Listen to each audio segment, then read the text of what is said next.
I don't think I've seen any digital world be alive in anywhere close to the way that EVE Online is alive.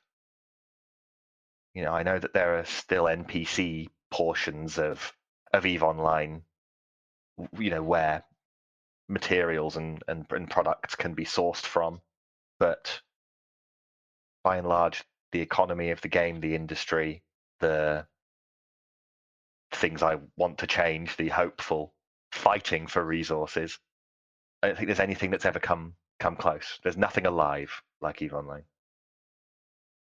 Let's make this the start of the video then. Yeah, by all means. We've come here today to talk about EVE Online and specifically the CSM elections 2024. Phantomite is a former CSM representative, somebody with experience of being on the CSM, has been elected before. You've come close a few times as well, I imagine, Phantomite? Yes, I believe I was at or very close to 12th place last year. So I'm really hoping to just push it just over the edge this year. And on that subject, right, of Phantomite, not just a CSM representative, but also an FC, a corp, an alliance. Is it Yep. just a corp leader or alliance now as well? Well, no, it is indeed an alliance. We have our partners, Starline Enterprises, who, when we transitioned to an alliance, I don't think that we could have pulled off the kind of content that we do without them. And it's not just the extra people, it's the input. I very much hope that I take their opinions. I don't just mean Starline Enterprises, but I mean all of the leadership guys that I have in my corp and their corp. I take their advice seriously. I want to make them happy, but I want to make them happy while following the vision of what I think our alliance should be. It's So really help me working. out then, right? I know a little bit about you. I know a little bit about your history. I'm not going to pluck out any particular ones, any particular corps or anything. I'm going to say instead, Sure. tell me about EVE, Blue Canary, and how they fit together. Well, on the one hand, I talk a lot and I campaign for, and I have been on the CSM for, and I want to be on the CSM for significant change in a lot of areas at high levels and low levels. Low levels down to ship and weapon balance, and high end levels, around the wider mechanics of the game and what it allows groups to do, or indeed prevents them from doing. That's a largely an Ansiblex and a structure story that people have heard a million times. I'm sure we'll touch upon it. Mm-hmm. But even though there are lots of changes at all levels that I would like to campaign for, the reason that I created a corporation and that I FC is that EVE Online still has a vast amount of very good combat content to offer. If I thought that the game sucked right now, then I probably straight up wouldn't be playing, let alone running for CSM. But the type of content that I go for, I think, is largely based on an attitude that has died off for most players as they left the game, as these opportunities shrank away. Now, a number of these opportunities have come back, namely with what faction warfare has done to reinvigorate low-sec, particularly my favorite area of low-sec, Caldari and Galente low-sec. Now, what that means for Blue Canary, and watch this, is that I like to think that we take on worse odds than a lot of other people in EVE want to take on. I mean, I think that probably everybody in a PvP group would say that, or want to be able to say that. But I think that if you can approach the game with a healthy attitude towards your own losses, but also a healthy attitude to what is available, I think that that's going to lead to a lot of fun today for people. And by attitude towards, losses and what's available, I mean, I know a lot of people who were long time players of the game, who I have flown with, sometimes for several years before they left the game. And I also know a lot of players who are still subscribed, but basically are just subscribed. They don't really actually undock, right?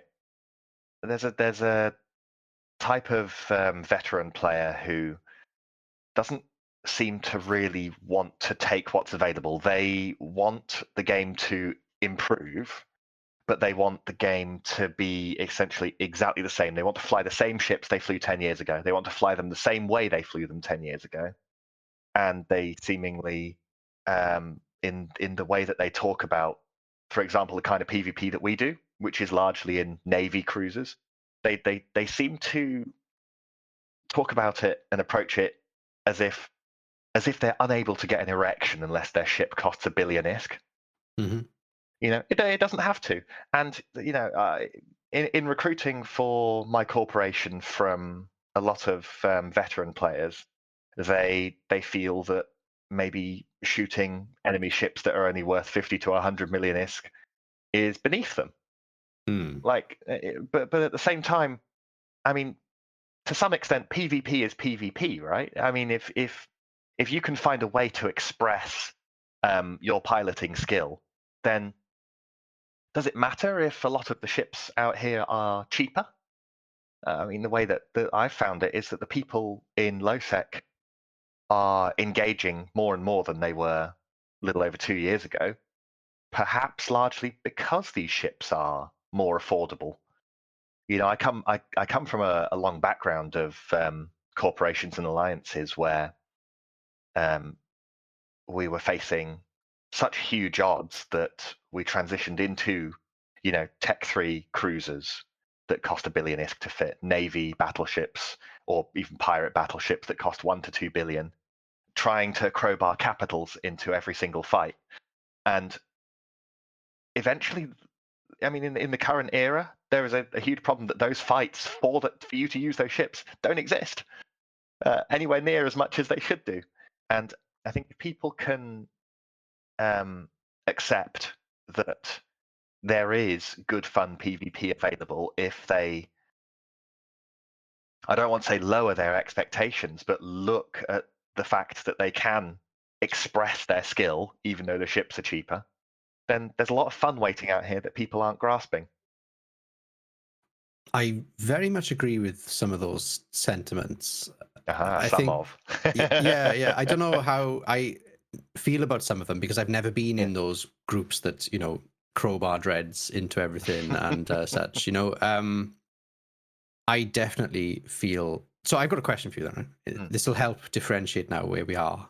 Mm-hmm. And I'm not going to tell you what I think the answer should be. Okay. So you're a small gang group or medium-sized group? Yeah, I think medium's a fair one. Yeah. And you have a reputation. Your group has a reputation, right?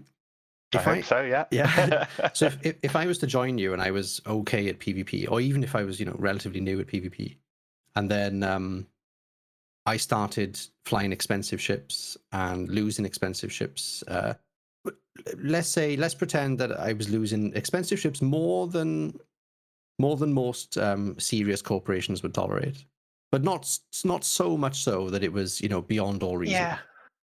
How would you feel about that as a corporation, Blue Canary, if your killboard was getting marred by some losses like that? Killboards and kill mails is a subject I'd like to touch on as well, but I think it's quite a nuanced answer to that there. I mean, there's a strong difference between just suiciding ships, be it a Merlin or a Marauder, over and over again. There's a strong difference between that and learning and growing and expressing more and more skill. And there are factors like, you just straight up, you wouldn't, for instance, drop a high angle dread over and over again in the region we're in because it will frequently get hot dropped and just ganked by 10 other dreads. There absolutely is not a problem with flying and losing something expensive, but if there's no seeming plan or progress in the assessment of the situation and the competence of flying that ship, then what that's going to do is it's going to cause people to just watch you and wait for it more often. It's going to accelerate those losses. So there is no we would or wouldn't be happy about that. Yeah, fair. And there are situations where I would give it a thumbs up and say, nice one, keep going. Yeah. And there are situations where I'd say, all right, are you okay? What's going on here? Do you need a hand learning how to use this rather than just throwing it all away? And do you know what? If somebody joined the corporation and they swiped their credit card, they bought a Titan and they lost it, we would laugh. Yeah. If they did it again, I think I would kick them. I think the first time it would be funny. I think the second time I would think, I don't want to fly with somebody this stupid. Yeah. Like if you're that wealthy, right, then there's better things you could be whelping your credit card is gone, isn't it? And not even. How about you give us the money and we use it to buy the Alliance ships? Not even that. Just how about you try and learn a bit? But it depends on whether the person is learning or not. We have had quite young and very young players in the corporation, and some of them have stuck around. Some of them have moved on to different types of PvP as well as they keep on learning. And we have always had one or two people around who don't know things that maybe some of us who've played for a while think is brainless. We know how to do this. We have put people in logistics ships, we've put them in cap transferring logistics ships, and they've said, right, what do I do as we undock, right? And that's fine. As long as we can explain to them the basics of what they're doing, then they are a valuable member of the corporation, and we can give them tips next time. Another benefit of a cheaper PvP meta. Absolutely, and I think this accessibility of PvP in faction warfare is fantastic. You can earn 2 or 3 times as much as your little frigate is worth just by finishing one of those sites. Yeah, and we've pulled out of faction warfare ourselves now after being there for close to 2 years, and we still have interest from younger players as to what we could offer for them in terms of PvP and social activity. So even not being in faction warfare, there are money earning opportunities in low sec that are sort of spawned by the existence of faction warfare in the first place. So it's a great place to be. It is a dangerous place to be, but in at the deep end is the best way for people to learn. Okay, I was going to ask you this later on, but I think it's a good time to interject with a question about your thoughts on the patch, the faction warfare patch, right? So as I understand it, when you were on the CSM last time, you were talking to CCP. I imagine you can't tell me obviously what you were talking to CCP about, but based on the interviews, oh great, absolutely can. By the way, that's you can absolutely tell CCP what you spoke to them about. Right. You can tell people as much as you like. The specific things you wouldn't be able to say is what CCP said. That kind of thing. I could definitely hints as to how I believe it was received and things like that. But yeah. So the question is, right, so as far as I'm aware, based on what you were saying at the time, you were hoping for some TLC to the faction warfare space that would change the game in that area of space, but not to the extent that it would draw in big null block style entities that were sort of N+1, huge mining fleets. You were looking for something different. You didn't want to just bring in like sort of null sec type stuff into that space. You felt that there was a need for something different, and but you were quite happy with the idea of faction warfare being more populated and hopefully because, as far as I can tell, you were hoping that it was because the content was good and that's what drove people and brought people to fight. Is that fair? Yeah, as long as the content is geared to incentivize people to fight each other, rather than just geared to farm, Yeah, so I mean, I imagine it's not a perfect patch, and how do you eliminate farming? That's a question we could talk about probably separately. But Yeah. how do you think CCP have done with faction warfare? I think that if we look at it in two halves, I know that there have been balancing changes between, but if we look at the revamp of faction warfare and then the second half as the addition of pirate faction warfare, I think that with the introduction of modern faction warfare, they absolutely revolutionized how good it was and how much it encouraged people to team up and start fighting. It's not without its farming, obviously, but like you say, that's a different subject. But it definitely absolutely reinvigorated from a low sec on life support to a vibrant place in low sec for veterans and new players alike. I feel like with the introduction of pirate faction warfare, it created a huge detractor on the good mechanics to incentivize fighting. There are mechanics with pirate faction warfare in favor of the pirates and in favor of the Empire factions that I think are just absolutely, in some ways, insulting.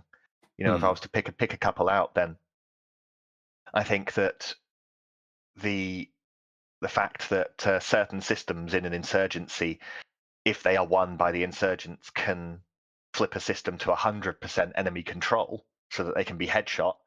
I think that has just ignored basically the entire faction warfare strategic game. It's just removed any kind of planning work, turned it on its head, and because of how pirate faction warfare is largely used, it essentially is saying to the Empire navies, all right, I know a lot of you are farming, but now I want all of you to farm. Just farm, otherwise you're going to lose this system. And at the same time, some of the perks for the Empire navies, I think, are a slap in the face to the concept of PvP entirely. One of the perks for suppression in the hands of the Empire factions is that there will spawn some extra gate guns if they get theirs, higher. And what that says to me is that CCP apparently thinks that the Empire navies, what they want is less PvP as their reward. I'd rather there was nothing than that there. Anything that dampens the ability for impromptu and unplanned PvP is just such a slap in the face. It should never have, that reward should never have existed. Some of those rewards for the Empire factions, when they came out and were announced, I was a little bit head scratchy about, because I thought, well, would I want this if I was Galente or whatever? I know it would have been a lot more if CCP was absolutely hell-bent on introducing a pirate faction to each war zone. They should have just made them a third faction that can take space. I know that that's going to make it a lot. In its current form, it's just come in here, raid, and then leave, without the same kind of ante of losing access to your space if you lose your territory and things like that. That's all of the problems on the Empire navies, while giving virtually comparatively none of the disadvantages, just further reinforcing it as farming content. And then that awkward moment when, if you're in the pirate faction, all your stuff's in asset safety or whatever. There's no, Zarzak didn't end up being able to be used as a base, I don't think, today. I don't know. They put a shipcaster in it that goes directly to the fob. But I mean, any kind of positive aspects of Zarzak as a base for pirate faction warfare is obviously marred a completely different topic. The insane decision to be a a super projection hub for anybody to use. Absolutely insane decision to do that. And we've received a fix for it now, but like what, a year after? A year is a long time. Yeah. A year is a long time. And not even upon launch, but upon announcement, people were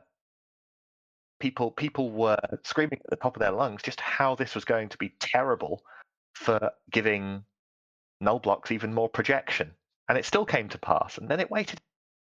This is the same story with CCP since forever, which is, no, I promise, we'll iterate on it. And then it's either too late or just not at all. Yeah, Zeeroak, not really sure where they were going with that, with the projection stuff. Like, what was the purpose? I didn't really understand why we needed to be providing another highway in the center, almost in the center of the galaxy. I mean, it more or less, at the very least, gives a north-south for low sec to low sec and null to null and everything in between at the same time. Absolutely wild. And the other, largely fixed now, but still. The other decision I couldn't quite get my head around was how the shipcaster was so easily camped. It just didn't. I didn't understand that. What's the purpose of it? And...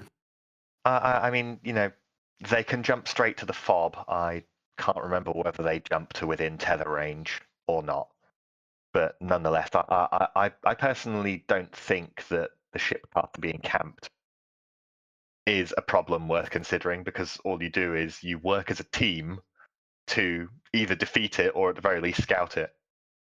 Yeah. And there we go. There's the solution. Yeah. With you on that, don't want to stop it from being camped. It just didn't. Yeah. I just didn't understand it at the time because Volta just camped it for a while and it was just a bit silly. But it's just a silly decision, I felt. Yeah, it feels like it. I mean, maybe the phrase "half-baked" comes to mind for it. Yeah. Like, okay, I can see what you might have been thinking, but there's not a lot of execution whatsoever here in terms of mechanics. I mean, maybe just simplifying the vision would have been able to make a lot of this better. So when I talk to you these days, I hear a lot. I hear a lot of common ground between what you say and what a lot of people say in the game. Not just the people I speak to on a daily basis, but the people I read on Reddit, etc. People feel like that there should be some changes to the game, that there should be some structural design kind of changes, not just iterations. But things that are in need of iteration should also have that treatment as well. Again, let's go looking towards nullsec, right? You said back then, not just that you wanted to see fundamental changes in lowsec, but you also felt that other areas of the game needed revamping. Yeah, I mean, it's something that a lot of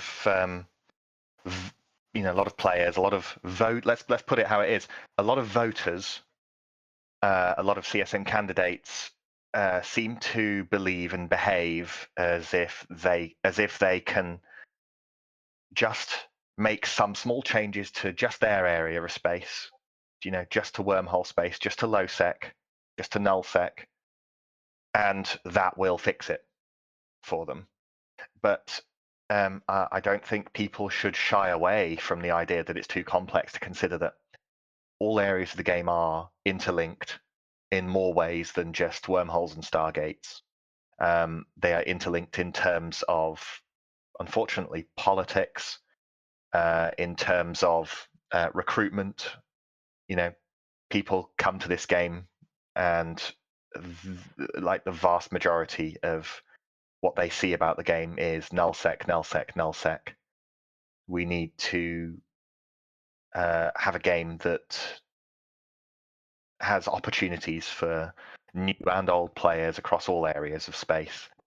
I don't like the way that nullsec has such a overly heavy influence on every other area in terms of the PvP, the fleets that they can bring to them, the speed that they can get there, the economic situation, and it just feels like every single day that passes, they lobby to maintain control over basically the entire game. The way that ships are balanced, tools that are designed specifically for multi-thousand person fights are hugely oppressive anywhere smaller. And we can't approach the elections by imagining that our candidate, your chosen candidate, all they need to do is focus on some changes to your area of space. There's not going to be some fixes for wormhole space or for lowsec that will fix that space entirely. There's no fixes anywhere that will fix everything entirely for the game, but we need to address the fact that nullsec has so much political control over the design of the entire game. And we do that by weakening these groups and making them less stable. And we do that by forcing them to focus more on where they live so that they can gain access to their content. And we do that by removing their superhighways, their commuter routes from the center of their empire 2 regions away to the edge of their empire. And that's going to strongly help every area of the game if these groups are less stable. Including their own area of the game as well, right? You believe that these changes would help the players in nullsec get what they want as well, right? Which is fights. Absolutely. Because every single member of a nullsec group is there for content. And that doesn't just mean PvP. That also means meaningful PvE content as well. And if we can attach a lot more risk and reward to that, it has to be both at the same time, then it's going to be a lot more rewarding. It's going to give them stories. Basically, if you can stack your entire 30,000 man force at the center of an empire vertically in one headquarters and still get to the content 2 regions away with all of those guys, then they are 30,000 people everywhere in the game. They are 30,000 people on the other side of, halfway around the map. They are 30,000 people in the other direction around the other side of the map. If we took away their ability to project from a central headquarters multiple regions away, then they're going to have to make a choice.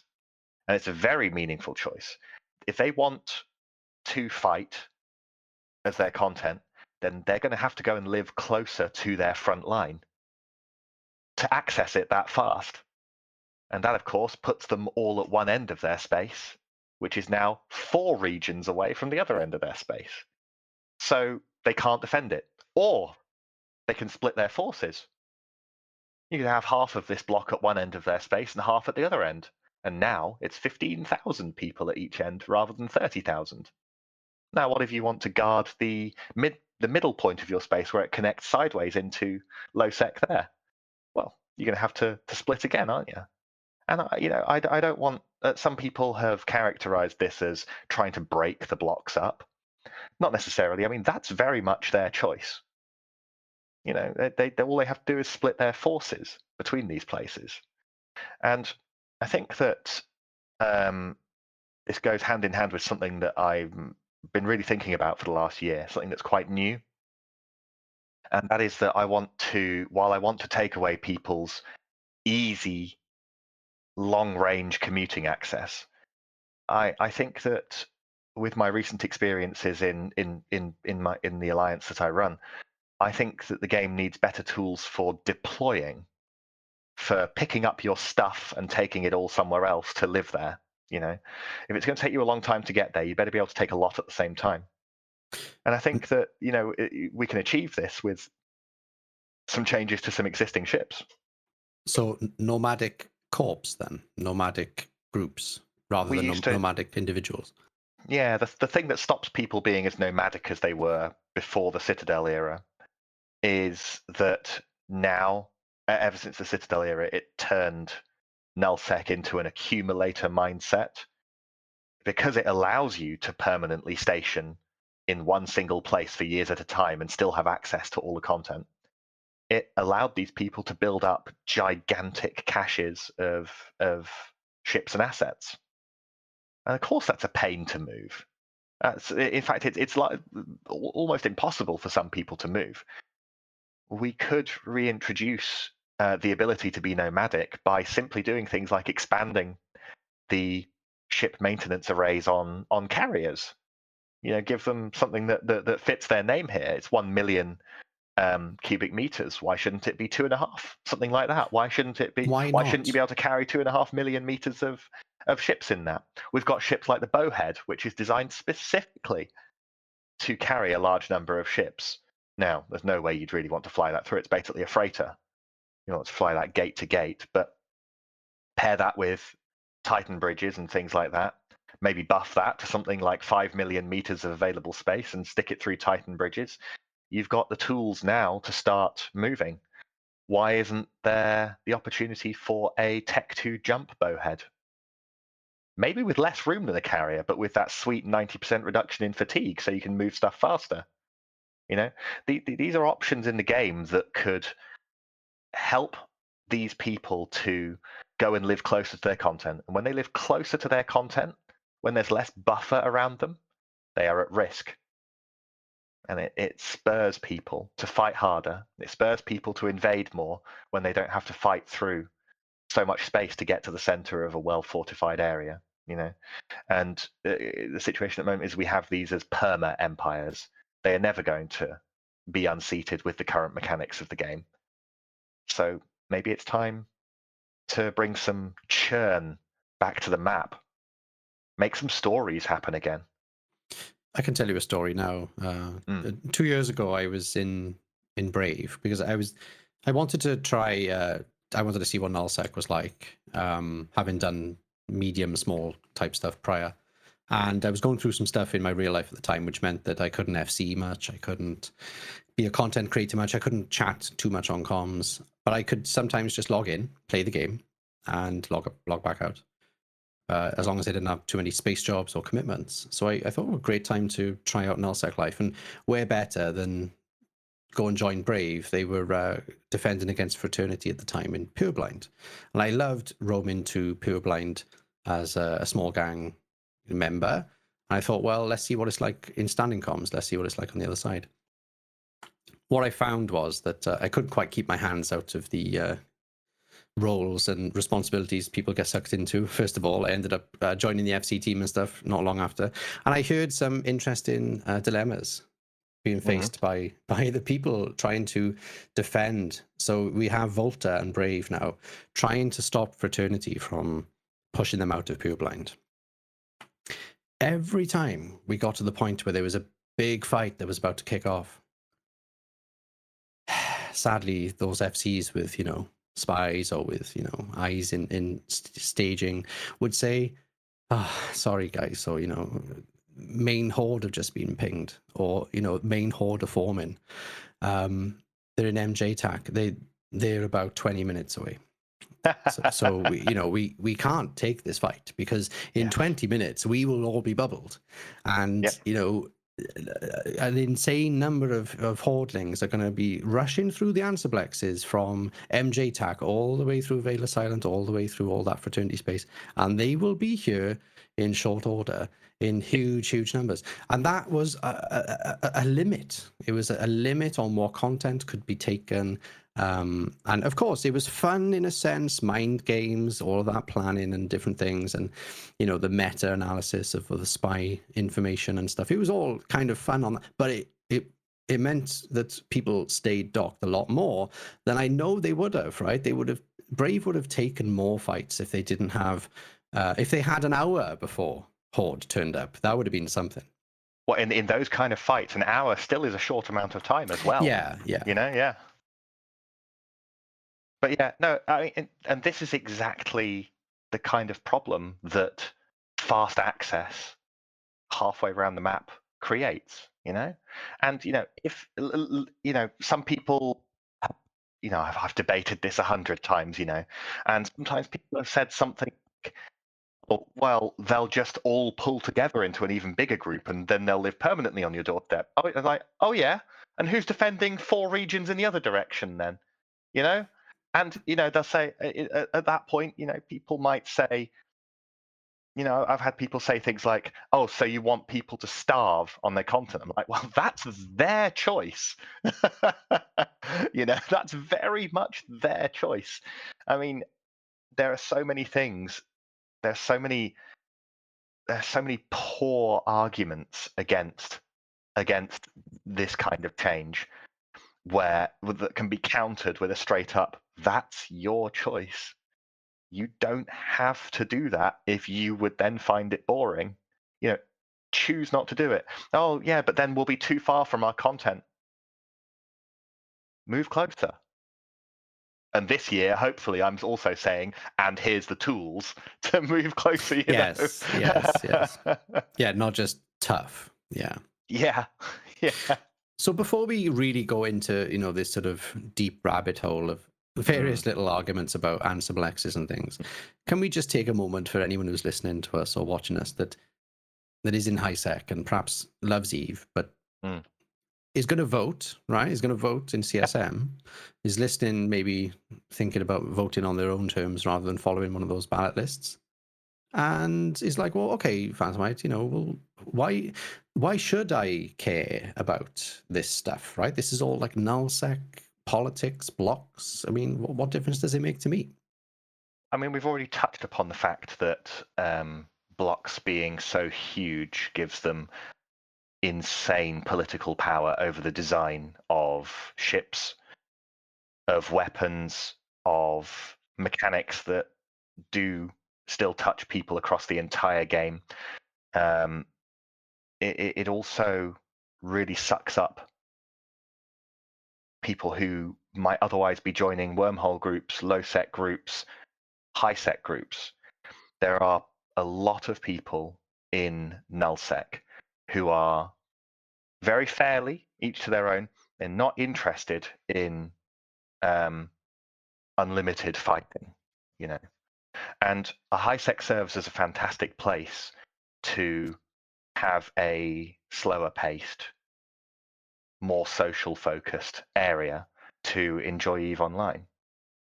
And what I would also like to accomplish with nullsec touches upon all areas of space, and that is I would like to see vastly improved PvE opportunities as well. Places for you to fire your guns, but to work specifically as part of a team. I believe that there's a huge untapped potential in nullsec, highsec, and lowsec for types of PvE sites that require that you team up with your friends to take them on. We have a taste of this, which is largely done from highsec, which is the 3 frigate teams that run abyssals. Mm-hmm. I think that there are some huge opportunities for there to be more than that. There are opportunities for you to go with 10 of you. There should be opportunities for you to go with 10 of your friends, with some of you tackling, with some of you doing damage, some of you repping.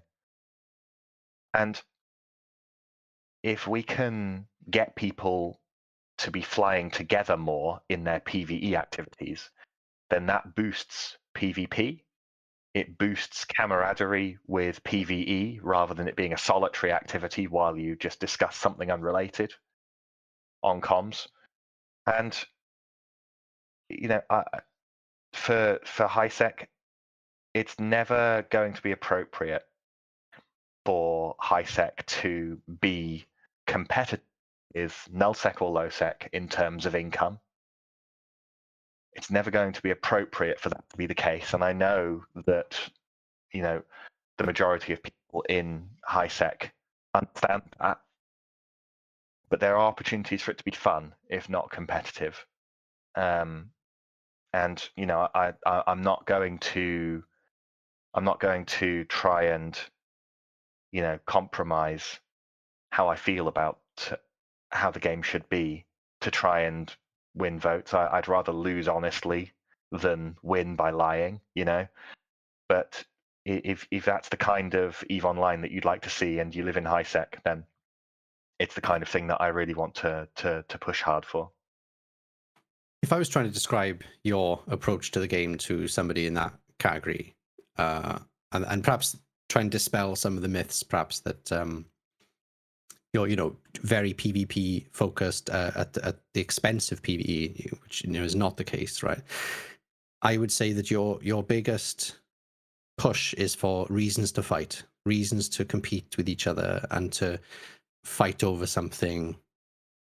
Yes, Yeah. I don't want to be fed ratting Ishtars by changing, making it so that you get bubbled in an anomaly or something like that. I don't want it to I don't want to force people who don't want to fight to come and fight.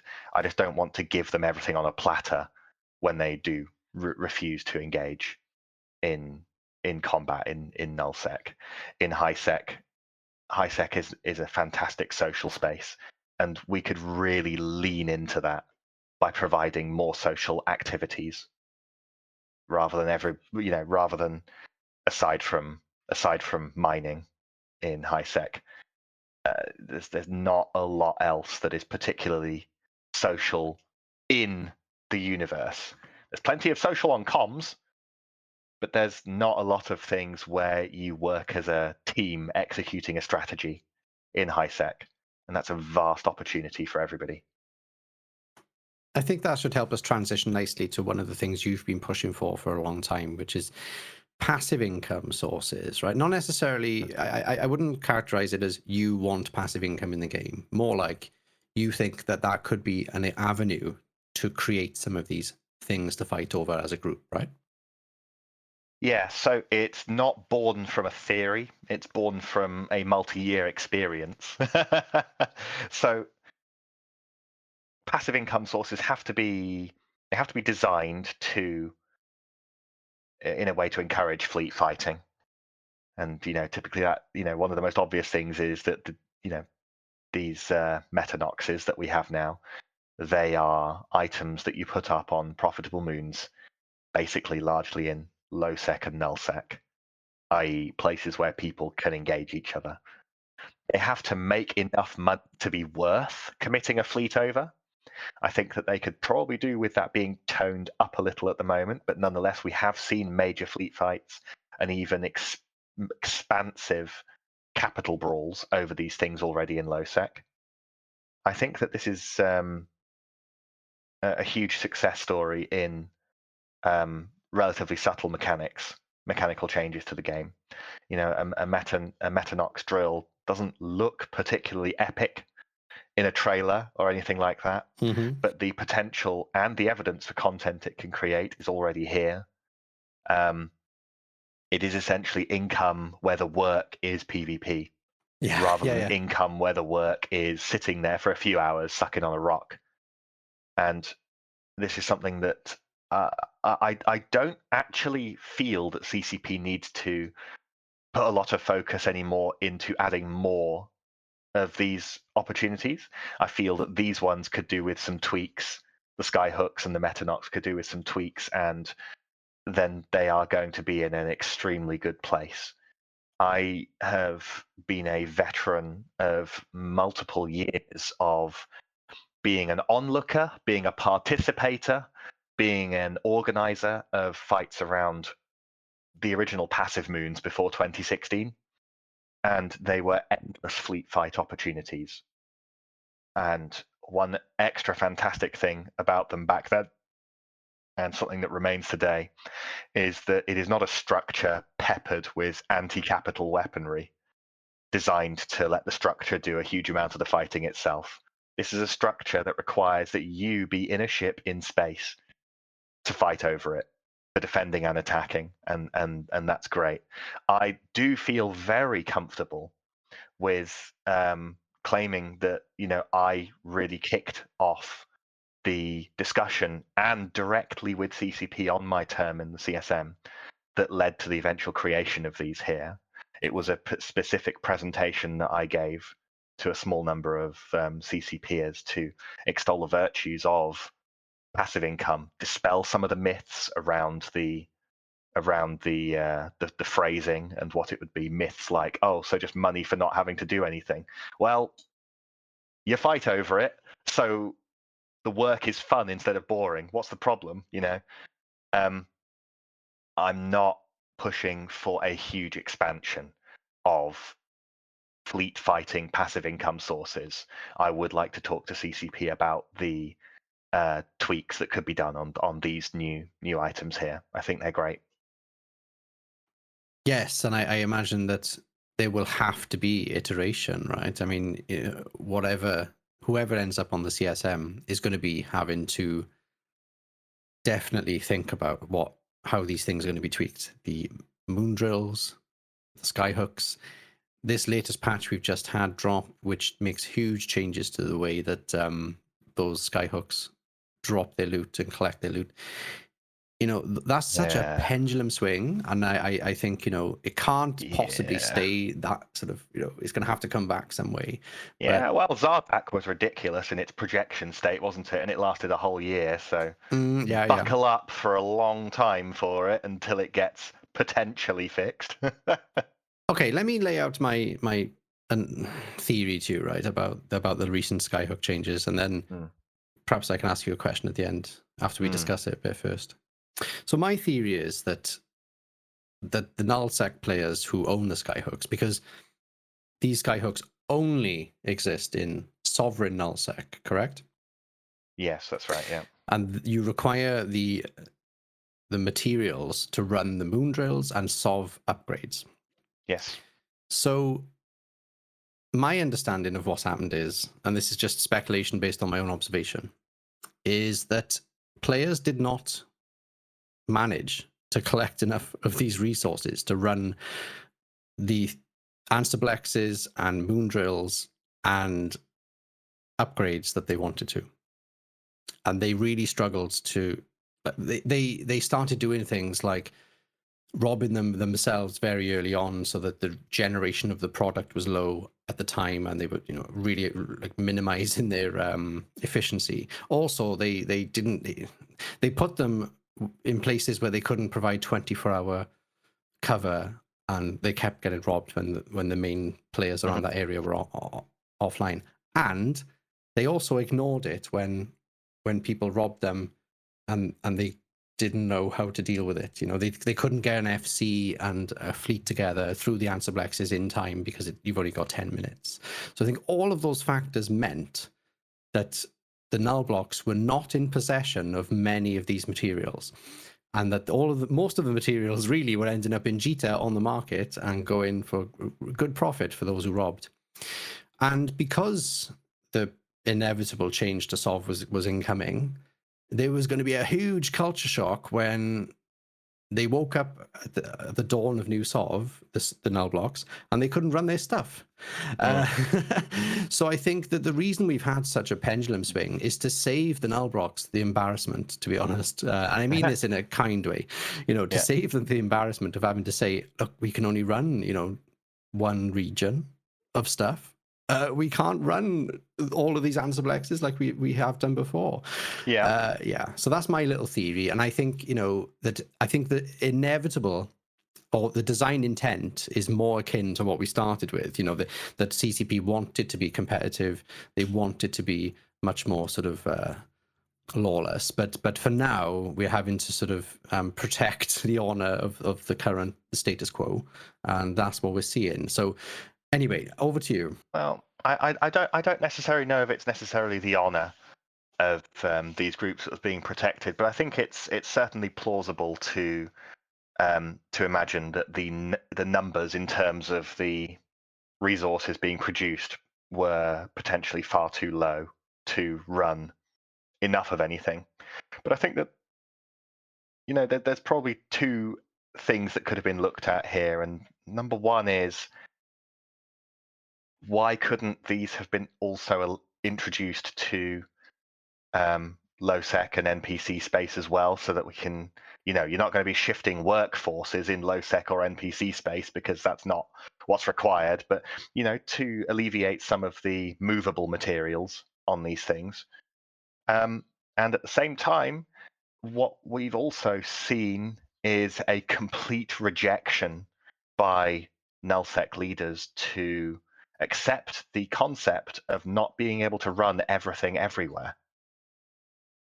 And that's obviously a pill that they refuse to swallow, but I very much hope that, if I can get onto the CSM, it's a pill that they're going to have to swallow to some extent. I do sympathize completely with the idea of not being able to run anything, because that's useless to all of us. Yeah. People who are and aren't in holding nullsec territory. We need these groups to be able to function at a basic level. But I absolutely, and I'll say something very vague.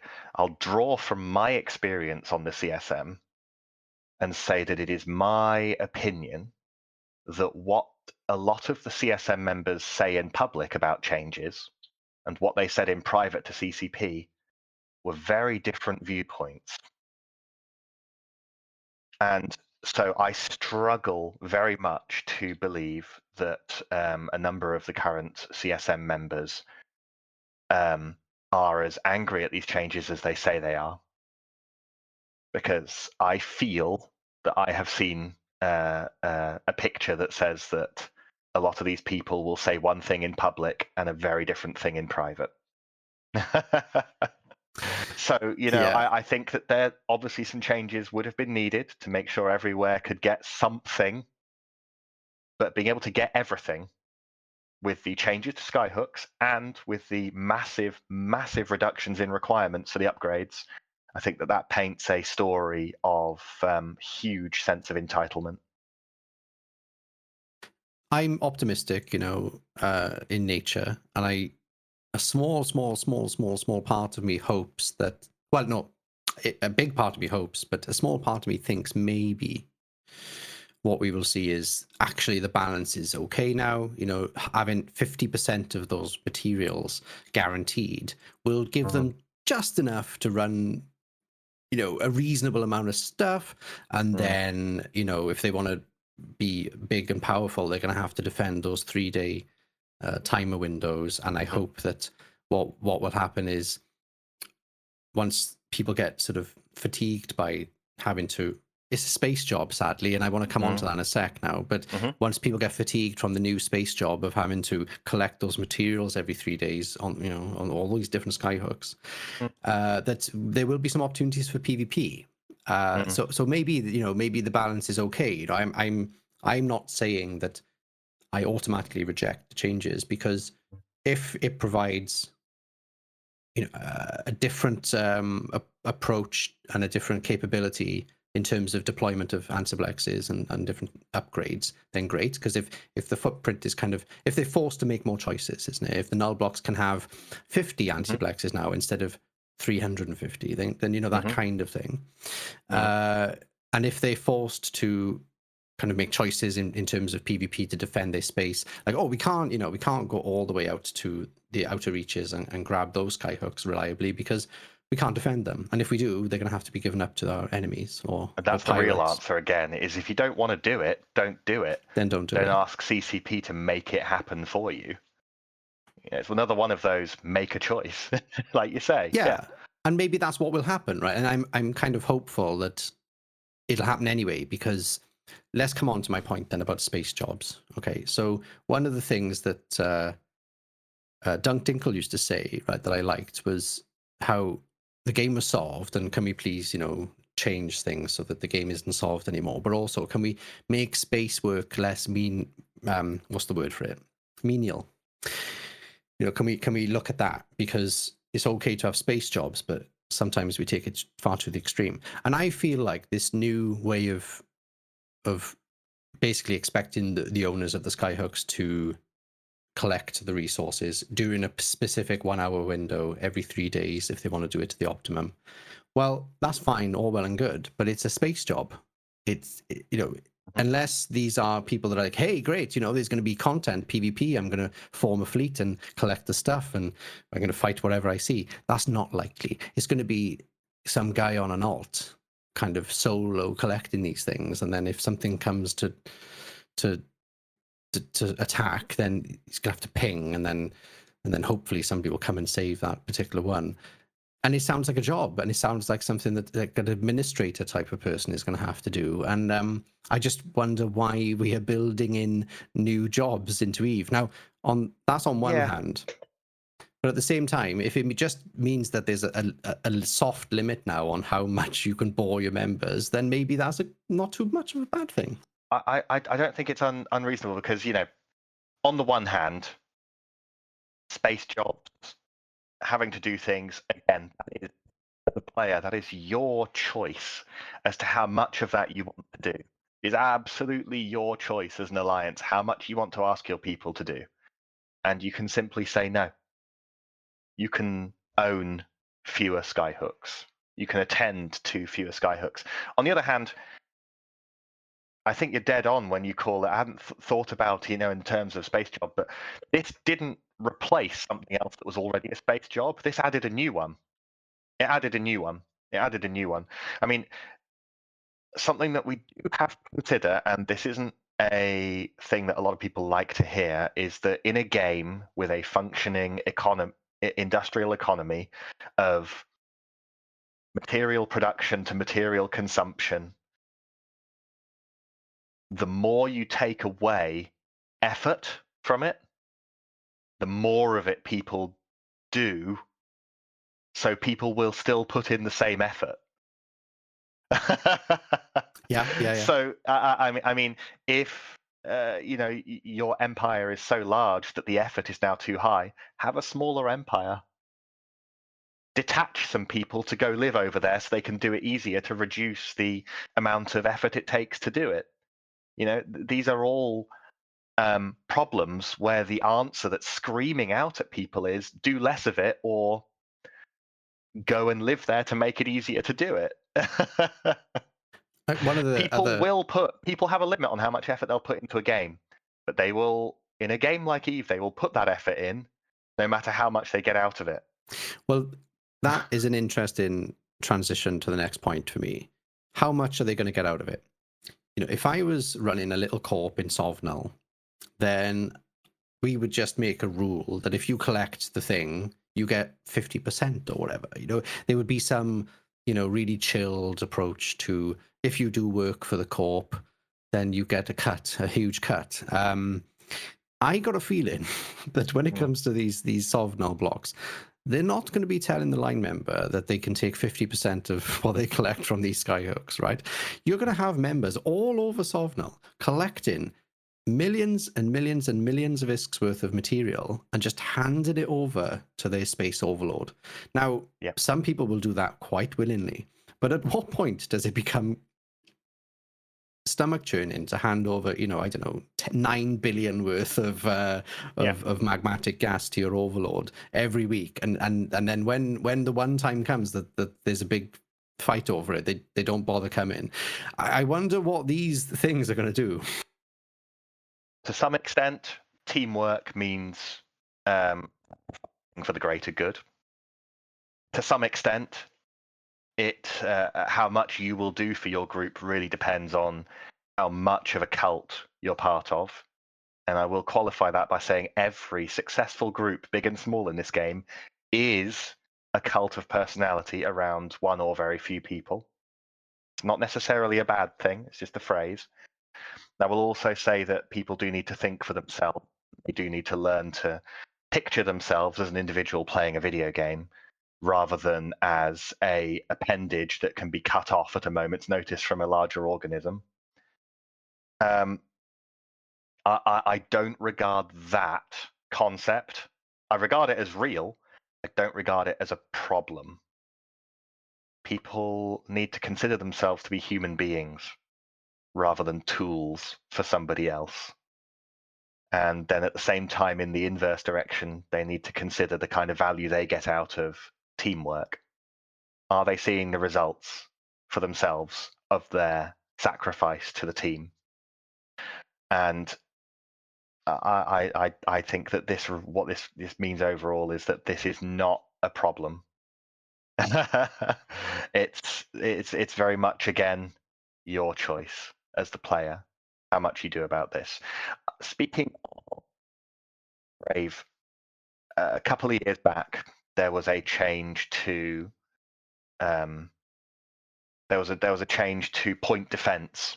That you fit to Fortizars to do the AoE that made it start using ammo that you had to bring. Very big ammo, big fat ammo. And somebody in the official CSM Discord in the public space went absolutely nuts, screaming, "Do you know how many of these Fortizars we have? Do you hate our logistics team?" And honestly, the utter the utter lack of self-awareness over, we have so many Fortizars, how are we meant to deal with bringing the ammo to all of these, was pathetic. Utterly pathetic. Anybody who wasn't fully indoctrinated into a cult would be able to see that the answer is, don't have that many Fortizars if you don't want to fuel them. Absolutely, and I've often wondered why, Yeah. Ansiblexes are so cheap. I've never tried to run one. I know that ISK-wise they cost a bit to run, but as They far as cost I'm a fair aware, bit, but it's worth it, yeah. is the thing. And I don't think you have to go and fuel them excessive amounts. I feel like the game is quite forgiving. You can stick like 3 months of fuel in a structure.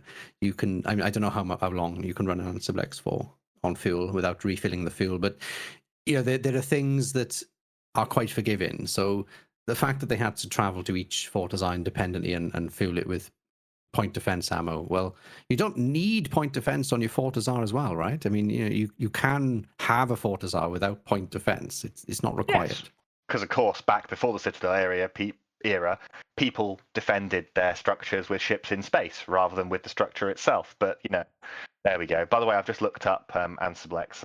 Looking at Ansiblex bosses, people are putting what looks like often a few 100 million ISK worth of liquid ozone sometimes into them, and fuel blocks, any of the racial fuel blocks. So fuel-wise, people are putting $250 million to $500 million of stuff in the ones that have died. And I suppose the complicating factor there being that fuel is consumed. I imagine there's two on use. Is there also like a fuel that gets consumed? If I remember correctly, and I'm going to look this up in a sec, let me just launch my client. If I remember correctly, the liquid ozone is used by jump, and the fuel blocks are used as an ongoing consumption. Makes sense, yeah. Yeah, I'll be able to confirm shortly, but yeah. So, again, perhaps if I'm reading you correctly, in the past you've talked about changes that you'd like to see that are quite significant, but even something like reducing the amount of fuel you can put in an Ansiblex to make owning 300 of them more arduous would be the kind of thing you wouldn't be against. I kind of, in some ways, I'm kind of against that, because I don't think that it solves the problem. At the moment, if we imagine Ansiblex routes as like a rail network, there are main lines and branch lines, right? And we have main lines from the center to the edge of the territory for war purposes, and we have branch lines to go into the rest of the region to provide, further access. If you increased the amount of space jobs required to keep it running, they would cut off these branch lines and maintain the main routes, which doesn't solve the major issue with these gates. It's some smaller issues, but it's really not going to solve the issue. So I don't think that increasing the tedium on it is going to do much to solve the problem. Yeah, fair enough. And I'm quite happy to hear alternatives to let's make it more tedious, because that kind of solution isn't, and this is why I bring up the whole space jobs thing, right? Because a part of me feels quite sorry for those line members now that have to collect those resources from the ultimately these people should be here because they're playing a video game, and it should be fun. Sometimes you should have to work to make that fun feel, feel a sense of achievement with that. But work for work's sake, when it doesn't actually solve any problems in the game, is not going to be a useful thing to impose upon people. Yeah. And I suppose it's not a terrible concept, because you're putting people in space, they're getting something out of it. It's not just, they're getting the materials. It could be an opportunity to drive content. So there's a funny comparison that you can make here is, you can actually compare it to Minecraft in some ways. There's creative mode where you can just build whatever you want, and there's survival mode where every block you place, you have to have gone and got through crafting or through mining it or finding it somewhere like that. And people can build visually impressive things in creative mode, but when you have built a battered but well-built castle in Minecraft in survival mode, it means so much more. In comparison, it means almost an infinite amount more, because how much effort it took you to do that. And EVE Online has always been a game that requires that to be proud of anything, it has asked you to do something for it. It has asked you to mine the minerals. It has asked you to earn the ISK for it. It has asked you to train the skills for it. You don't get the same sense of achievement by blowing somebody up with a marauder on, well, not at the moment, obviously, but on Singularity.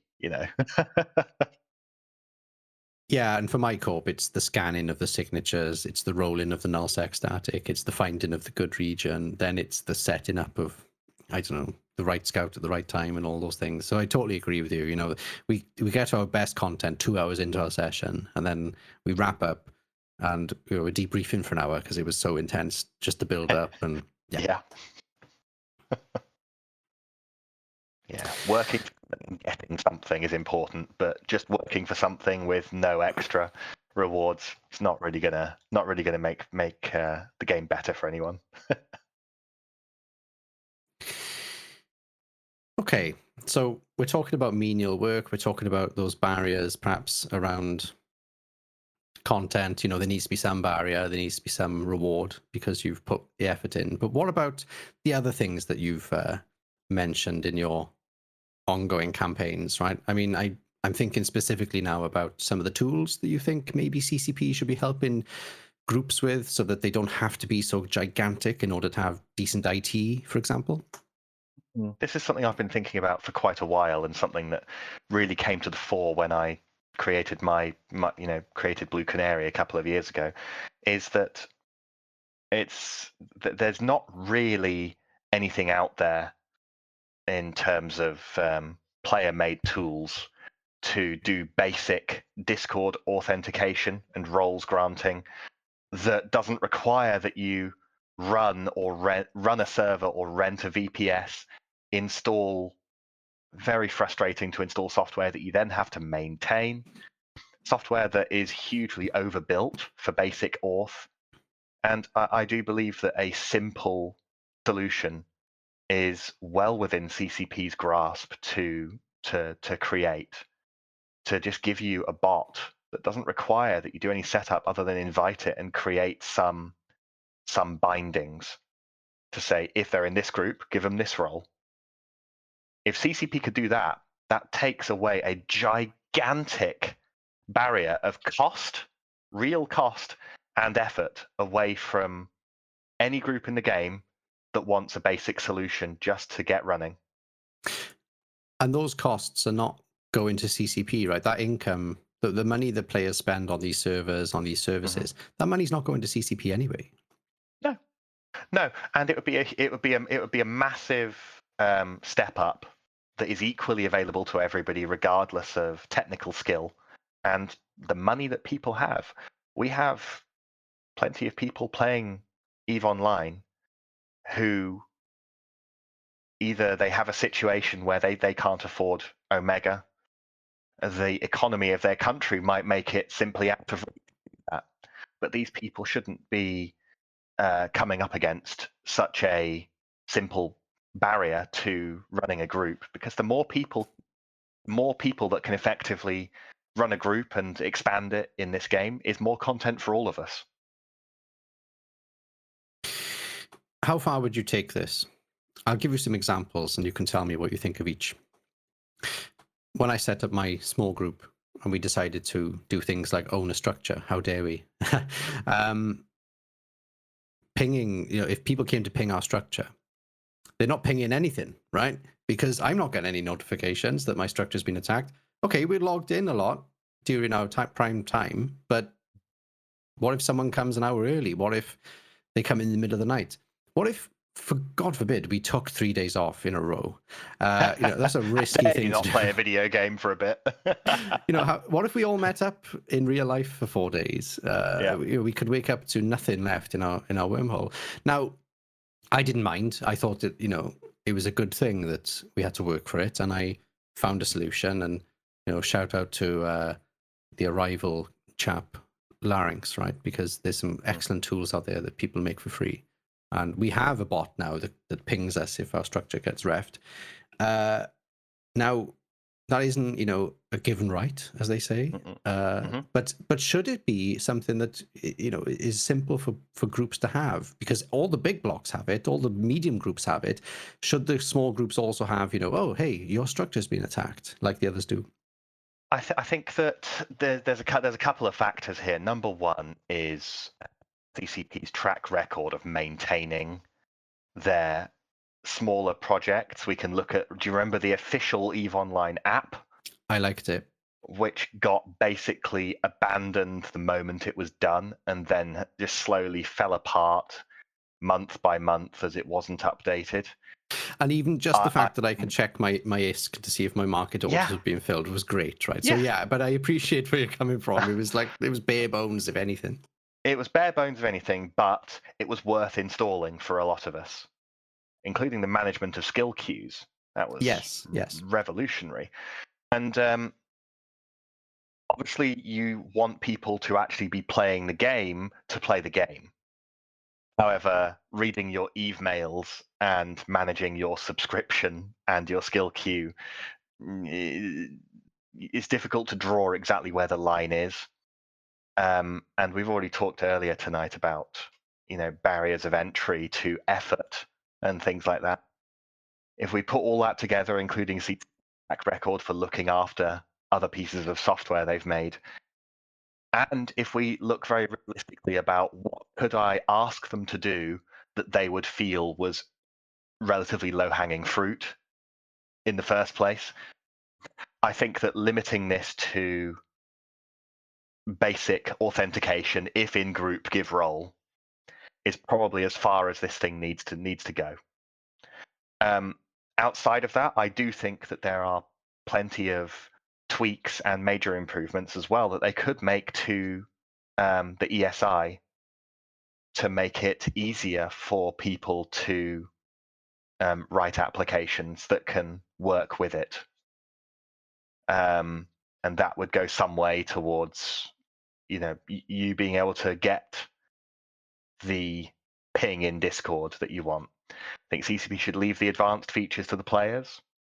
But some very basic organizational support for an application as widely as adopted as Discord would be a huge boon with just one single purpose, without needing to expand the scope further. On one hand, I could say, I wouldn't say no if they offered the extra functionality. But on the other hand, I would rather they kept their offering simple so that they had the incentive to maintain it. I think that's fair enough. Nobody wants a tool that tells you your structure's been attacked, that breaks 3 months in, and then there's a big meltdown because people relied on it. What's the point? What's the point in the software at all if it's abandoned? Keep it simple, keep it maintainable, and actually maintain it. And that would be absolutely fantastic. Okay. So we've covered the main big topics that I wanted us to cover today, right? But there's some stuff that you've mentioned in the past that I would like to pick out now and maybe drill down, because as much as I can imagine what you would say about some of these topics, I've never actually heard you go into detail, because in previous interviews, in previous sort of podcasts you've done, whatever, a lot of these things just kind of get skipped over. It's because they're not the big topic of the day, or people just think that everybody already knows why that's a bad or good thing. So not maybe Black's topic. We've covered that one before, yeah. But I'll give you an example, right? You've said many times about how oppressive player-owned structures being so close to gates can be. and how that should be, grandfathered and phased out. For example, you shouldn't be able to anchor an Ansiblex or an Astra House or anything on grid with a gate.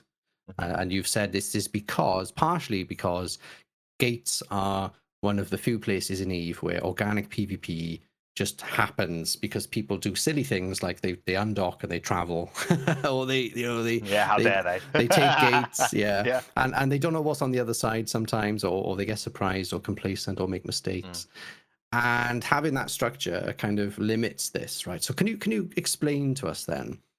And I know why I feel that they're oppressive, but why is it that a structure is so offensive in that situation?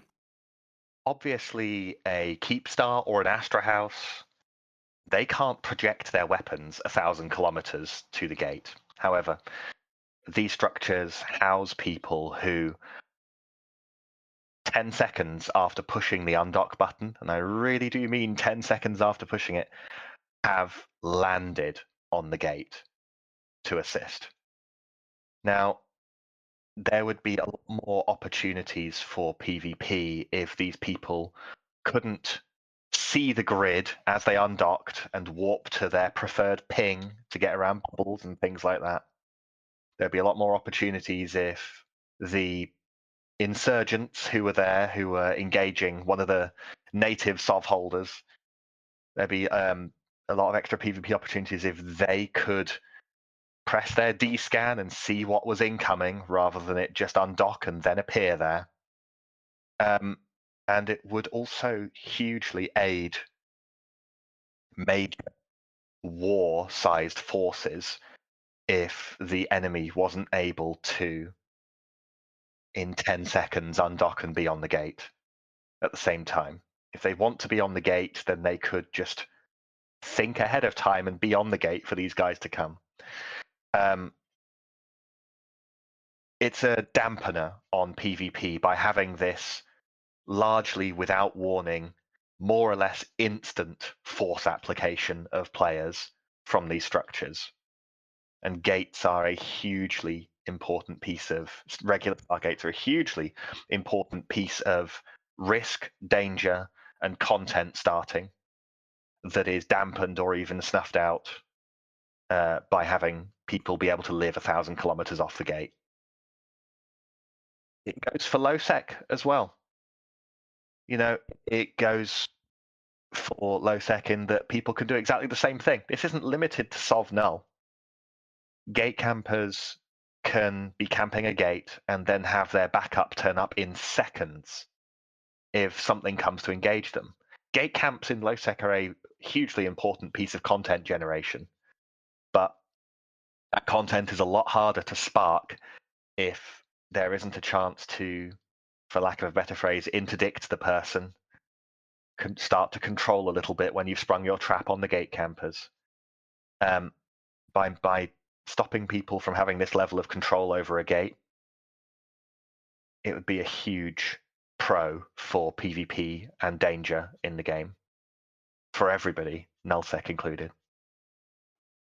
When I was in EVE University, we'd get a lot of players ask about SOV null because they would see it as highly dangerous and risky.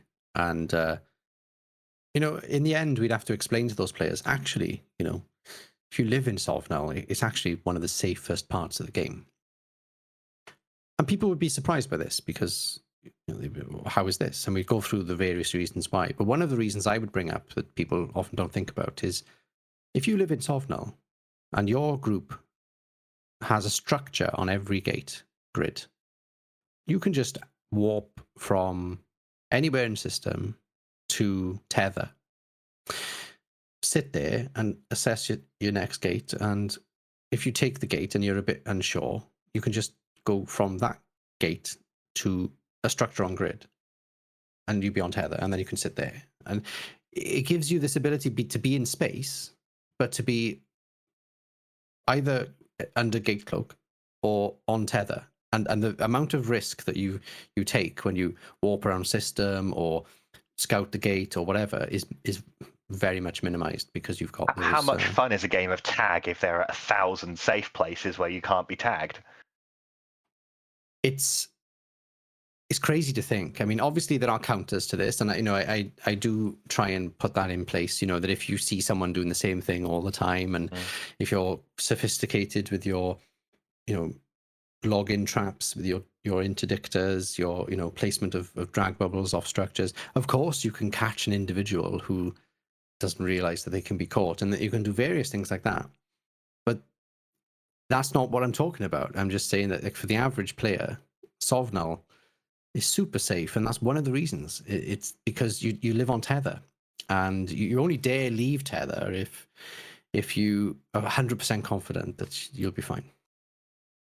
It's this irony of nullsec being incredibly secure, highsec being sometimes terrifying, not knowing what could possibly happen, and lowsec being in some cases the most dangerous space in the game.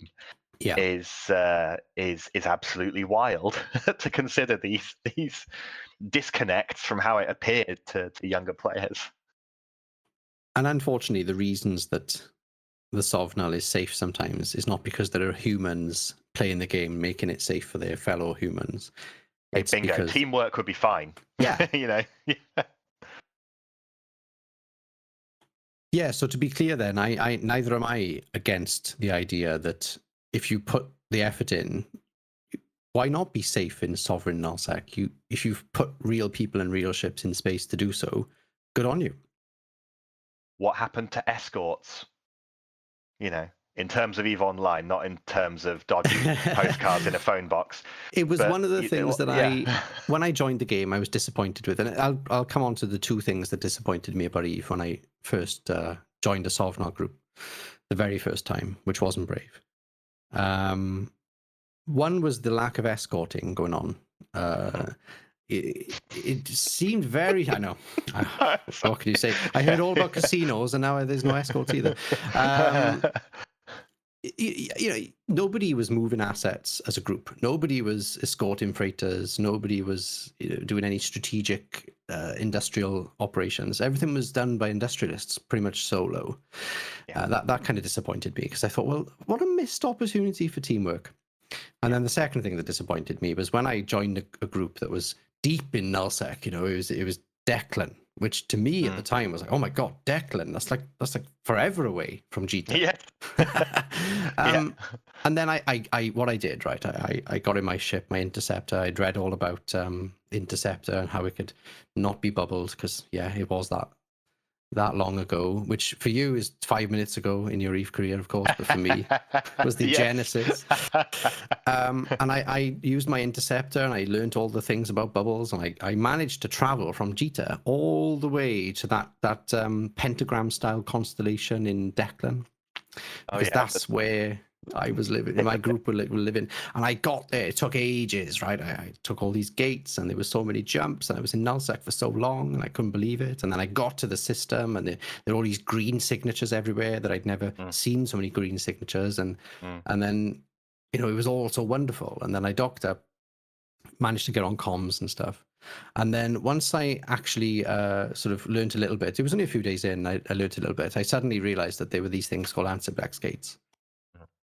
And when I realized that I could get back to highsec in, I think it was 4 jumps, a part of me died inside. I felt like I'd been cheated, that actually this group wasn't living deep in nullsec at all. They were 2 minutes away from highsec, and I felt like that was a bit sad, really. And I appreciate that, EVE is a very old game, and there are people in this game that they don't want to travel 35 jumps to go from Jita to Declan. I get it. But some of us do. Some of us like that grind, and I think you've robbed people a bit if you this instant travel stuff, And I'm not totally against filaments or wormholes or Poshvin Highway. I'm not totally against these things. I just feel like that the geography and the ability to, I don't know, for example, protect your space by protecting choke points. These are and needing to escort your people around. The meaning of the geography. Yeah, it's a shame. I think it's a missed opportunity. Yeah. It takes a lot of the epic out of it. when you realise just how safe it can be. But it is an old game. Not that it necessarily has a lifespan that we would count the same as other games. But if we could bring back a lot more meaning to the shape of space, we would all benefit. Even the people who scream and claw and screech that these things should remain the same, it will be a better game for these people if space means a lot more in terms of the choices that you make, in terms of the upgrades that you can put in systems, having to make choices rather than putting everything, in terms of where you choose to live so you can actually access the content. You make these large groups make more choices, and they will split up, either remaining friends or by hard splitting up because the northern arm of this group has a falling out with the southern arm of this group, thereby creating two groups, and you've already got a story going that is otherwise not occurring at the moment. So to be clear then on your thoughts with structures on gates, that you're okay with the idea of a straightforward grandfather system where you set a date and you say you can't anchor structures on the gates anymore from this date onwards, and we'll leave the other ones there. I think that there are various degrees of soft and hard ways to deal with this.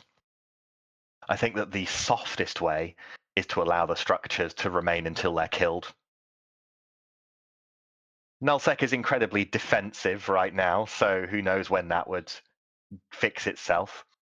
I think that a relatively soft way of doing it is to have these structures simply moved backwards by 1 AU or however far we deem they should be from Celestial, have them just move directly backwards so they're still pointing in the same direction. Whatever. Another way that you could do it is you could just say, all right, 6 months from now, they're going to go offline. Do as you wish. I've done that before with some structures. The hardest way they could do it is they could just offline them straight away. I think that, if I was in the hot seat and what I said went, I would make these structures go offline after a set period of time. Give you a chance to anchor something that you want, and then here's your countdown until this is gone. I think that would be the best way to do it. It's not too hardcore, right? Sounds not reasonable. necessarily. It should be a game of constant flux and asking you to organize and reorganize as the game changes. Otherwise, what's the point? You don't want to solve this, remember. I think that I would expand this beyond Stargates, though. And this, obviously, the disclaimer here is this has to go hand in hand with a lot of changes to how you engage structures and how structures defend themselves. But that aside, this, in my mind, needs to be expanded beyond Stargates. I don't think that Ansiblexes, I don't think that Citadels, I don't think any of them should be able to be on grid with each other at all. All of these things should be a lot further apart. I think the ideas of limiting them to only being anchorable at, say, moons or specific spots, I don't think that's particularly sandbox friendly, and it's open to abuse in terms of just covering every spot. I do think that making these things have to be, for example, minimum 1 AU apart is probably a very fair place for them to be in terms of anchoring limitations. Yeah, to be honest, that was the other thing that really was a culture shock when I realized not only could I get to Jita or Hisec, kind of in 6 jumps or whatever, but also that traveling between Ansiblexes and actual gates was a breeze because I could see the grid. Yeah, it's silly. It's so silly. It's so silly, the positions that are available for all of these structures. Maybe there's places to talk about making, an exception for skyhooks and and Metanoxes, because they are by definition less than an AU apart from each other by being on moons and planets. But they're very different structures. They're not dockable things peppered with defenses. They're not a place to live. They're serving a very specific purpose. But yeah, I think that this, when I am done fixing ansiblexes and their projection, the next thing in my sights is the positioning of anchorable structures. Some of the other ideas that I've read of yours that I like the sound of. One is the ship hull price reduction balanced out by a module price increase. And your reasoning is that that'll make PvP more profitable. I imagine because you mean that when you kill a ship, that you'll get better loot drops. Yes, it's cost the person building it's cost the person who bought the ship and the modules the same, but it has put more of that spend into the drop rather than the explosion. I will admit, there are some significant barriers to this here, namely that with the sheer volume of ships and modules that are out and about, it would make a lot of people, a lot of industrialists, vastly poorer as their ships got devalued. And it would make a lot of module producers vastly rich as the value went up of them.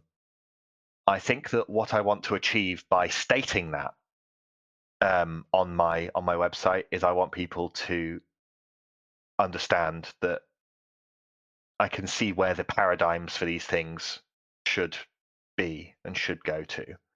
If it were to be implemented, perhaps it should be a gradual thing. Like every month, the ship the minerals required to make the ship go down ever so slightly, and at the same time, the materials required to make modules go up ever so slightly as well. Until after, because it's a long-term game, after a couple of years, the balance has been achieved where these things can be more PvP as a profession centric. Yeah, and maybe with some exceptions, right? Maybe Marauders should always be expensive or something like that. Do you think? They should always definitely be expensive. But if you want to put T2 guns on that thing, if the price of them goes up and the ship goes down by the same amount, then it doesn't really make a huge amount of difference, does it? Indeed. And how do you feel capital prices are sitting with you at the moment? Dreadnoughts in particular it's such a vast leap to get into dreadnoughts, and we are seeing occasional dread brawls in low-sec. Low-sec seems to have always seen vastly more dread brawl content than null-sec, astonishingly. I think that they need to be pricey, but I feel at their current prices, especially given that because they are simply better, Navy Dreads are the baseline. They are the barrier of entry. I think that we are missing out on a huge amount of Dread Brawl potential content with their high prices at the moment. And by that, I go with the module prices as well. A Tech 2 battleship gun is going to set you back 7 to 10 million ISK per unit. A cruiser-sized Tech 2 gun is going to be 1 to 3 million ISK, depending on how manipulated the market is at a time. A Tech 2 dreadnought gun, even though they use far fewer of them, is often around 300 million ISK or more. And that is such a vast jump in price, not just on the ship, but on the fittings as well. And I think that both of those things being toned down would be a huge buff to people using these things and having these incredible brawls. Yeah, and I don't think they have to go too far, right? I mean, like for me, throwing a carrier around in low sec or null sec for fun with the new conduit isn't unaffordable. But that's after 4 years of playing and lots of saving and using the market to make more ISK and different things like that. There are still balance questions around carrier capabilities, but if we're just looking at the price of them, I'm fairly sure these things could be a little cheaper, the same as dreadnoughts should be a little cheaper as well. Yeah, because I don't actually throw any carriers around No. myself, and I've never flown carriers or dreads because they're prohibitively expensive for me and my Yes. group. Yeah, Yeah. and if they were So just a little cheaper, like say if they were 20% cheaper, that would they be need a to big hurt. thing. Needs to hurt when you lose it, but like you say, 20% cheaper. That's still a blow when you lose it, right? But it pushes you into the realms of considering it. Yeah. It does, and then we would be the content, and I'm all for that. Yeah. Yeah. So yeah, in terms of capital prices, I feel that regular capitals, carriers, and dreads are still too pricey. If we expand this to super capitals, they are vastly more expensive than they used to be. We used to have 40 billion ISK Titans. Now we have, I think some of them verge not too far off of 180 billion for a Titan. I do think that there is room to consider reducing slightly. However, it was absolutely silly, the prices that they were being built for back then. We also need a bit more we also need a bit more content for these ships as well. Incentives for people to put them out there. Now, I don't believe at all in the idea of PvE that is doable by super carriers and titans, because the only way that that would ever get done is when it is under an umbrella of largely instant protection, and so that essentially just turns them into ISK printers, which just exacerbates the proliferation of these kind of things. But I do think that there is room to make them slightly cheaper. Now, a lot of people are crying for the days when a Titan was 40 bill, but that's simply absolutely not realistic at all in any way whatsoever that you could possibly bend your mind to consider in terms of game balance. So maybe a little. There is one, fantasy that Yeah. I would have about that would be that if only you could make it so that your first Titan was 40 bill, and thereafter every Titan you had in the game was the correct amount of ISK, I wouldn't be against that, because the idea of reaching Titan like maturity at 40 billion, but then you get one shot and you're done, doesn't throw me too far off the path that I want to go down. But Yeah, I mean, I think that there's some mindset adjustment that needs to happen around Titans. The idea of everybody should be able to get into a Titan eventually implies that a Titan should be the be all end all of combat. Whereas, there was an era where they were fitting high angle weapons on Titans and they were a shoot anything ship while having 100 million EHP. And I think that it's absolutely wrong to consider Titans to be, this is me at my strongest. They should be a strategic asset, not a now I'm bigger than everybody else and I can kill everybody else ship. They should be a teamwork asset, not a how many of these can we get into a fleet and win the game asset.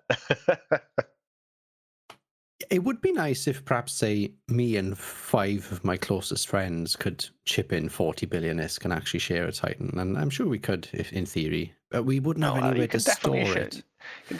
You can definitely share a Titan if you can also chip in to make 300 billion for a 250 billion for a keep star. This is the issue we run into. and also put in the political effort required to keep that keep star as well. At which point you're basically in a block, so you might as well just join a block. Even if we could afford the Keepstar and the Titan as a group, we can't actually defend it. So yeah, Titans are kind of out of reach for us. I know. I know that technically you can use them under a POS, but that just sounds like yeah, but you got to look at what would you use it for. And I don't think that there should be a situation where a Titan is the I win button for the fight. It should be it's a strategic tool, not an everyday fighting ship. Yeah. I mean, my group, I would just love to be able to take me and perhaps some small gang ships with the Titan and just be like, hey, we can afford this, don't worry. But that's just silly. That's just silly. Okay, we've talked about the serious stuff, the PvP stuff, right? And this last final topic I want to cover is, for me, just as serious, but also a little lighthearted, and something I think that applies to every player in the game, right? So I think we come full circle. We started a little bit talking about EVE generally, and now we mentioned the high sec players. We mentioned the people that don't care about null blocks. We've come full circle. Better partitioning for hangers and improved item management. Oh, please, yeah. discuss. Imagine, if you will, you have assembled a hurricane, you're fitting a hurricane, you're about to put the ammo in it. How nice would it be to select 5 different types of projectile ammo, hold down shift, drag them to your cargo, type in 1,500 units, and have 1,500 units of all 5 selected stacks appear in there? Crazy. How about you middle click and hold on an ammo stack, drag it and drop it, and it automatically brings up a how many do you want? How many stacks? Yeah, how many stacks? How many per stack? How cool would it be if, when multi-fitting ships, you just ticked box next to every container that you wanted it to search for items through? You're going to cry because it sounds like such a better system. How would you like it if, in your deep space transport, or even your battleship, or any ship, you could just arbitrarily partition your cargo bay and limit the space or unlimit the space in each partition, obviously only up to the total cargo space of the ship, and make it so that you could, on your freight trip for you and your friends, you could build a partition in your ship for each person? How would you like it if you could select multiple items and arbitrarily wrap them in plastic without having to have a destination for it? How cool would all of these amazing and very easy to achieve changes be for inventory management in this game? I still don't understand how hangers work in this game properly. And when people talk about how you can like assemble a ship and you can, I'm like, why can't I just have a container for high slot modules, a container for lows? Why does everything have to be all in one place for me to fit ships? And what is this hauling nonsense that it's all in one like big mess, and there's 2 places I can put stuff in my hauling ship, the cargo and the main, the drone bay as well. Oh my god. Yeah. Like, why is this so convoluted and silly? I just don't understand why I can't on my alt bring my DST and have, like you say, you know, here's the ammo section, and maybe like, you know, general fleet members can access like 90% of what's in my DST, but only, you know, you can you already turn on fleet access to your fleet hangar on the DST. Why not turning it on for each individual partition? Yeah. Right? Or by rolling corp or something, you know, like if you're a director, ACL based. Anything like that. Like, why not?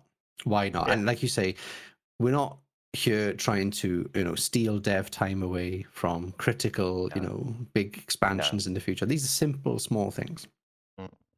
Imagine not having to use cans at all. Imagine just right-click your item hanger and say create sub-hanger. Let's get rid of cans. I still don't understand all of this stuff, right? I had to kind of get used to it when I owned a corp and we started using the corp hangers properly.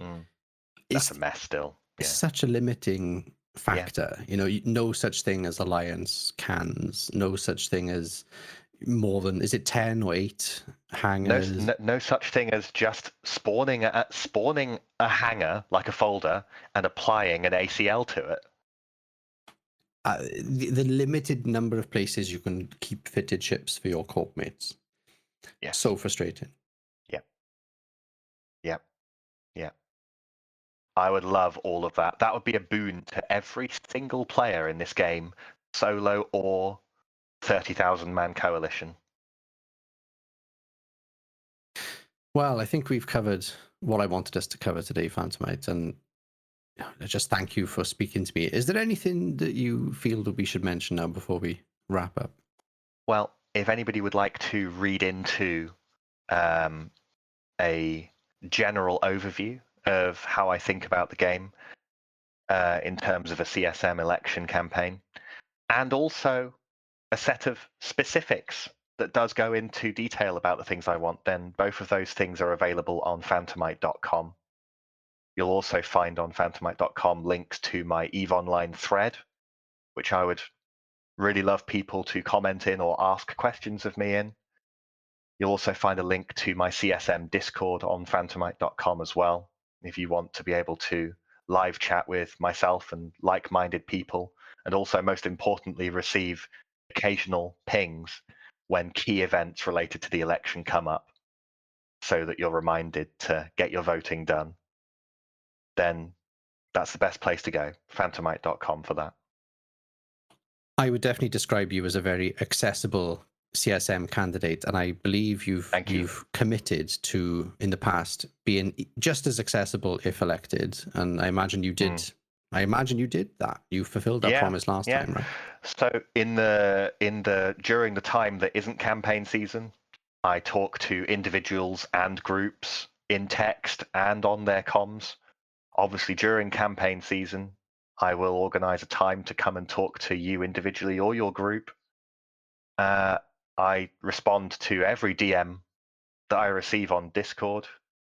And something that I want to do to improve accessibility to the CSM process, if I'm able to get on with your guys' votes, is I want to be able to provide a much deeper insight into the kind of things that go on. Obviously, NDA stuff excluded, but I want to campaign to CCP to release the recordings of the CSM meetings so that you can see what actually happens, how people behave, how the people that you've elected perform when talking to CCP. Do they know what they're talking about?